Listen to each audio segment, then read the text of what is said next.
اور سپردگی کی جگہ یعنی جہاں اس کا مکان یا اس کی قبر بنے اللہ تعالیٰ اس کو بھی جانتا ہے، اس کا بھی رب کریم نے بندوبست کیا ہے، اور یہ سب کچھ روشن کتاب میں مذکور ہے۔ مزید اللہ تعالیٰ نے فرمایا کہ تخلیق کائنات کا مقصد انسان کے خیر و شر کی آزمائش ہے، اس کے بعد کافروں کے حیات بعد الموت کو سحر قرار دینا۔ وہ کہتے تھے یہ جادو ہے، تو جادو قرار دینے اور ان کی سرکشی کا بیان ہے کہ عذاب میں تاخیر کو احسان شمار کرنے کی بجائے مسلمانوں کو تانے دیتے ہیں کہ عذاب کو کس چیز نے روک رکھا ہے۔ آگے چل کے انسان کی خود غرضی کو بیان کیا اللہ تعالیٰ، فرمایا کہ اللہ تعالیٰ کسی انسان کو کوئی نعمت عطا کرتا ہے تو وہ اس پر شکر گزار نہیں ہوتا، لیکن اگر نعمت چھن جانے پر تو پھر نا امید اور ناشکرا ہو جاتا ہے۔ ملی تھی تو پھر اس نے شکر ادا، چلی گئی تو بڑے شکوے کر رہا ہے۔ اسی طرح اگر مصیبت کے بعد کوئی نعمت ملے تو انسان اتراتا ہے، شیخی بھکارتا ہے، البتہ جو ہر حال میں صابر شاکر رہے اور عمل صالح کرے تو ان کے لیے بخشش ہے اور بڑا اجر ہے۔ اللہ تعالیٰ نے اپنے نبی پاک صلی اللہ علیہ وسلم کو تسلی کے لیے فرمایا کہ کفار طرح طرح کی فرمائشیں کرتے ہیں، کہتے ہیں کہ آپ پر کوئی خزانہ کیوں نازل نہیں کیا گیا، آپ اور آپ کے صحابہ غربت میں وقت گزارتے ہیں تو معاذ اللہ یہ وہ طعنہ دیتے تھے کہ کوئی خزانہ کیوں نہیں نازل کیا گیا، اور آپ کی تائید کے لیے فرشتہ کیوں نہ اترا۔ آپ اس پر تنگ دل نہ ہوں، آپ کا کام تو صرف لوگوں کو عذاب الہی سے ڈرانا ہے۔ اس صورت میں بھی قرآن کریم کے کلام الہی ہونے کا انکار کرنے والوں کو چیلنج دیا گیا ہے کہ اپنے تمام حمیتیوں کو ملا لو اور قرآن پاک جیسی 10 صورتیں بنا کے دکھاؤ، لیکن بنا سکتے۔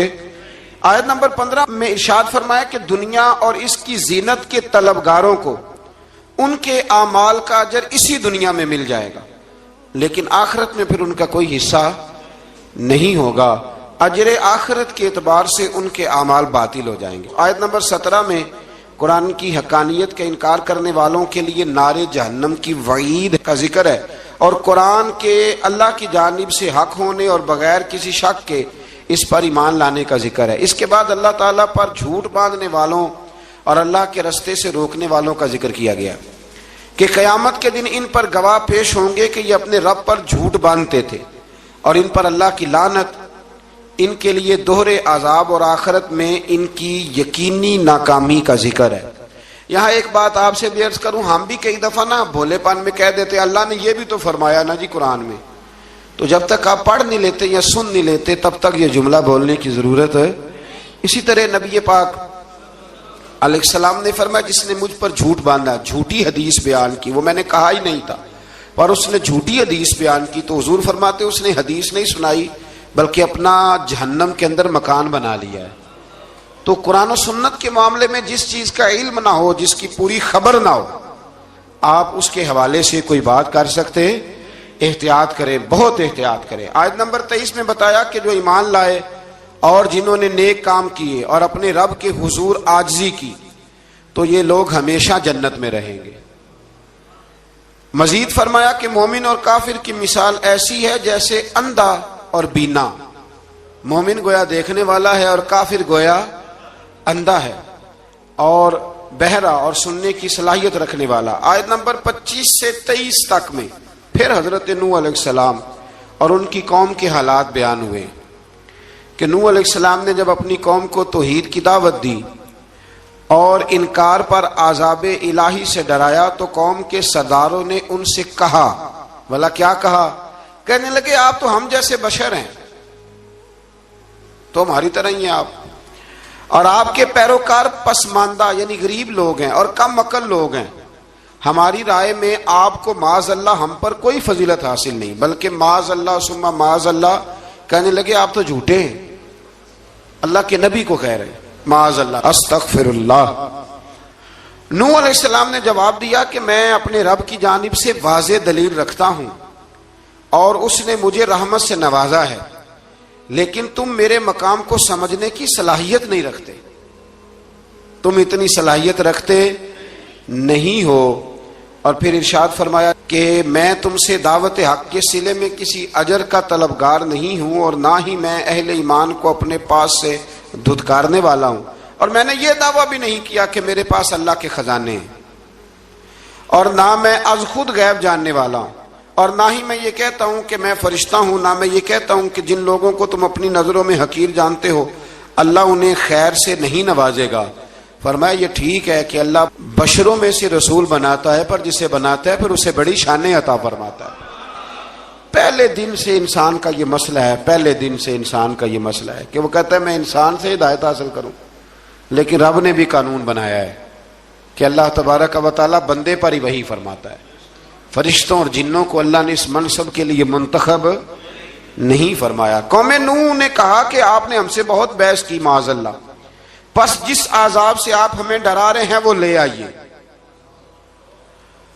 تو نوح علیہ السلام نے کہا کہ اللہ چاہے گا تو تم پر عذاب بھی آ جائے گا۔ آیت نمبر 37 سے 47 میں بتایا کہ اللہ تعالیٰ کی طرف سے نوح علیہ السلام کو حکم ہوا کہ ہماری نگرانی میں اور ہماری وحی کے مطابق آپ کشتی بنائیے،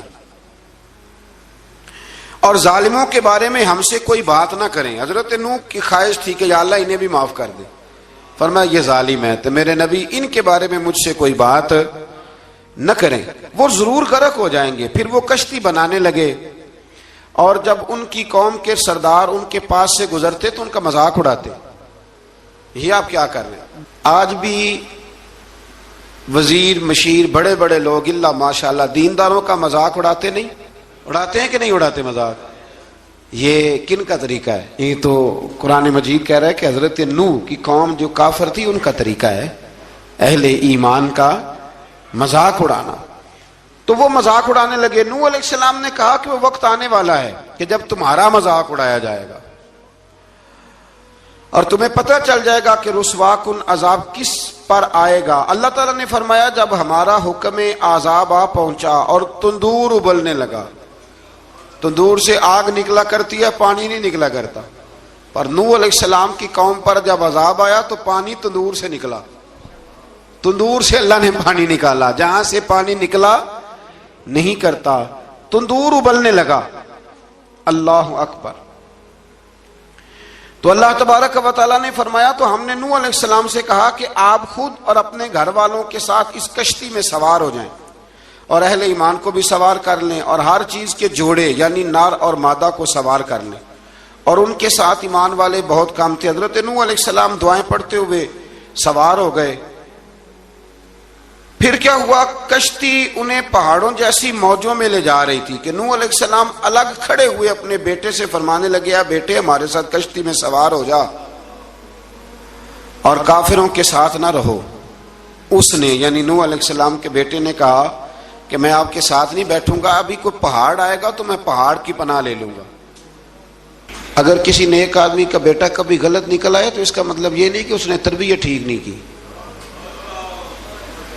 ہاں یہ اعتراض چھوڑ دیں، اس لیے کہ نوح علیہ السلام کا بیٹا کافر ہو گیا، اور جب سیلاب نظر آیا تو اس سے کہا کہ آجا سوار ہو جا، تو کہنے لگا میں نہیں بیٹھوں گا، میں تو کسی پہاڑ کی پناہ لے لوں گا اور میں اس کے اندر چھپ جاؤں گا اور وہ پہاڑ مجھے پانی سے بچا لے گا۔ نوح علیہ السلام نے کہا آج اللہ کے حکم کے سوا کوئی بچانے والا نہیں ہے سوائے اس کے جس پر اللہ رحم فرمائے۔ پھر ان دونوں کے درمیان موج حائل ہو گئی، ایسے ایک موج اٹھی اور حضرت نوح کا بیٹا ڈوب گیا۔ اور جب حضرت نوح کا بیٹا ڈوبا اللہ کی طرف سے حکم ہوا اے زمین اپنا پانی نگل لے، اے آسمان تھم جا، پانی خوش ہو گیا، اللہ کا فیصلہ نافذ ہو گیا اور کشتی کوہ جودی پر ٹھہر گئی۔ نوح علیہ السلام نے اللہ سے التجا کی کیا میرے پروردگار میرا بیٹا اور میرے اہل سے ہے اور تیرا وعدہ سچا ہے کہ تم میرے اہل کو بچا لے گا۔ اللہ نے فرمایا نوح وہ آپ کے اہل میں سے ہے ہی نہیں، وہ آپ کے اہل میں سے ہے ہی نہیں۔ اہل میں سے وہ ہوگا جو آپ کے طریقے پہ چلے گا، جو طریقے پہ نہ چلے وہ نسل میں سے ہے ہی نہیں، وہ ختم ہو گئی بات۔ اللہ اکبر۔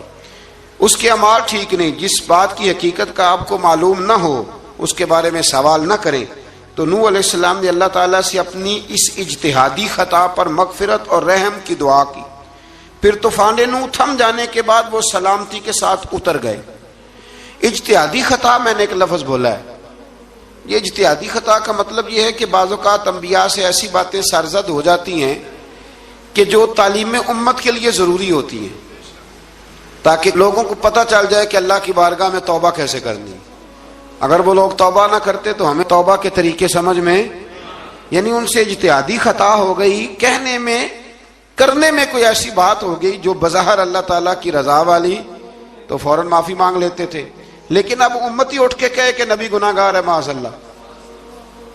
حضرت آدم نے دعا مانگی تھی نا، ربنا ظلمنا انفسنا، اے اللہ ہم نے اپنی جانوں پر ظلم کیا، انہوں نے کہا تھا۔ تو اگر کوئی بندہ حضرت آدم کو ظالم کہے گا تو کافر ہو جائے گا، تو اگر وہ کہے کہ وہ تو خود کہہ رہے ہیں، ایک بندہ اڑ جاتا ہے، کہتے ہیں تو خود کہہ رہے ربنا ظلمنا، تو خدا کے بندے وہ اللہ کے نبی ہیں، وہ رب سے کہہ رہے ہیں، وہ عاجزی کے طور پر کہہ رہے ہیں۔ کچھ لوگ اڑ جاتے کہتے ہیں خود حضور نے کہا ہے جی انا بشر مثلکم، میں تمہاری طرح کا بشر ہوں، خود نبی پاک نے کہا ہے۔ عجیب بیوقوف بندے ہو، نبی کریم تو کہہ سکتے ہیں پر امتی اٹھ کے نہیں کہہ سکتا۔ اس نے تو کہنا ہے وہ حبیب اللہ ہے، اس نے تو کہنا ہے وہ قیامت میں شفاعت کرنے والے ہیں، امتی نے تو کہنا ہے وہ سارے نبیوں کے سردار ہیں، وہ امام الانبیاء ہیں۔ امتی وہ لفظ ادا کرے گا جو اس کے بنتے ہیں۔ اب کوئی بندہ اٹھ کے کہہ دے، دیکھے نا ایک بہت بڑا عالم تقریر کرتے ہوئے کہے جی میں تو ان پڑھ آدمی ہوں، تو اس کا شاگرد کہے کہ استاد جی قسم اٹھائے ہاں آپ نے تقریر میں کہا نہیں میں ان پڑھ ہوں، آپ تو ان پڑھ ہے، تو یہ بات ادب ہے کہ بے ادبی ہے؟ چلیں اس سے آگے چلتے ہیں، یہ بھی ذرا مشکل سے سمجھ میں آئے گی، ایک اور بات جو جلدی سمجھ میں آ جائے گی۔ ایم این اے جب اعلان کرتا ہے، تقریر کرتا ہے، الیکشن لڑتا ہے تو کہتا نہیں میں قوم کا خادم ہوں، کہتے ہیں نا کہ میں قوم کا خادم سے آپ کیا کچھ کراتے ہو؟ سارے کام کراتے ہیں نا۔ خادم کو بندہ یہ بھی کہہ لیتا ہے کہ جھاڑو دے دے گلی میں، کہتے ہو کہ نہیں کہتے؟ تو اس نے بھی تو سپیکر میں کہا میں خادم ہوں، کہو اس سے کہ جھاڑو دے گلی میں آ کے، پھر پتہ کیا حال ہوگا؟ جھاڑو تو نہیں آئے گا اور ہو سکتا ہے کچھ ہے آ جائے۔ تو اس لیے اب کوئی بندہ کہے جی انہوں نے خود کہا ہے، تو ایک کچھ پوری جماعت ہے لوگوں کی جو بات کو سمجھتی نہیں، کہتے ہیں خود کہا ہے میں بشر ہوں، انہوں نے خود کہا ہے میں غیب نہیں جانتا، انہوں نے خود کہا ہے میرے پاس خزانہ کوئی نہیں، انہوں نے خود کہا ہے میرے پاس کوئی شے نہیں۔ تو اس لیے آپ سمجھیں کسی کے لفظوں پر اگر آپ گرا لگا کے بیٹھیں گے تو پھر اس سے بے ادبی ہوگی۔ تو نوح علیہ السلام نے اللہ سے اپنی اجتہادی خطا کی معافی مانگی۔ اب حضرت نوح کو کوئی خطا کار کہے گا تو بہت بڑا مجرم بن جائے گا، اس لیے کہ وہ اللہ کے نبی ہیں۔ آیت نمبر 50 میں قوم عاد کا ذکر ہے اور ان کی طرف دعوت توحید دینے کے لیے اللہ تعالیٰ نے حضرت ہود علیہ السلام کو بھیجا۔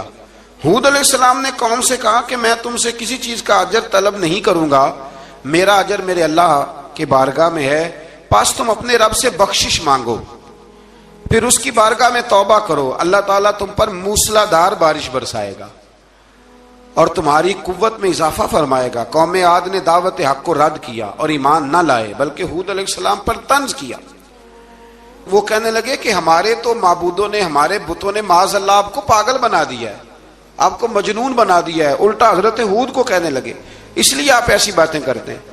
ہود علیہ السلام نے کہا میں اللہ کو گواہ بناتا ہوں اور تم بھی گواہ رہنا کہ میں تمہارے شرک سے بری ہوں اور میں اللہ پر توکل کرتا ہوں اور میں نے رسالت کا حق ادا کر دیا ہے۔ آیت نمبر 58 میں اللہ تعالیٰ نے فرمایا جب ہمارے عذاب کا وقت آ گیا تو ہم نے اپنی رحمت سے ہود اور ان کے ساتھ مومنوں کو نجات عطا کی۔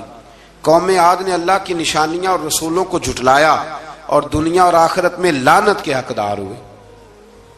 آیت نمبر 61 میں پھر سے حضرت صالح علیہ السلام اور ان کی قوم سمود کے حالات کو بیان کیا گیا۔ حضرت صالح نے کہا ہے میری قوم اللہ وحدہ لا شریک کی عبادت کرو، اس سے بخشش طلب کرو، اس کی بارگاہ میں توبہ کرو، اس نے تمہیں زمین سے پیدا کیا ہے، اس پر آباد کیا ہے۔ جواب دیا ہے صالح ہمارے آباء و اجداد کے معبودوں کی عبادت کو روکنے سے پہلے ہمیں آپ سے بڑی امیدیں تھیں اور اب آپ ہمیں روکنے لگ گئے ہیں باپ دادا کے دین سے، لیکن اب ہمیں آپ کی دعوت کے بارے میں شکوک ہیں۔ صالح علیہ السلام نے اپنی قوم سے کہا کہ یہ اللہ کی اونٹنی ہے اور یہ تمہارے لیے نشانی ہے، اسے چرنے کے لیے آزاد چھوڑ دو اور اسے تکلیف نہ دینا، اللہ اکبر، ورنہ تمہیں عذاب پہنچے گا۔ انہوں نے اونٹنی کی کونچیں کاٹ ڈالی۔ صالح علیہ السلام نے کہا تم صرف 3 دن اپنے گھروں میں مزے اٹھا لو،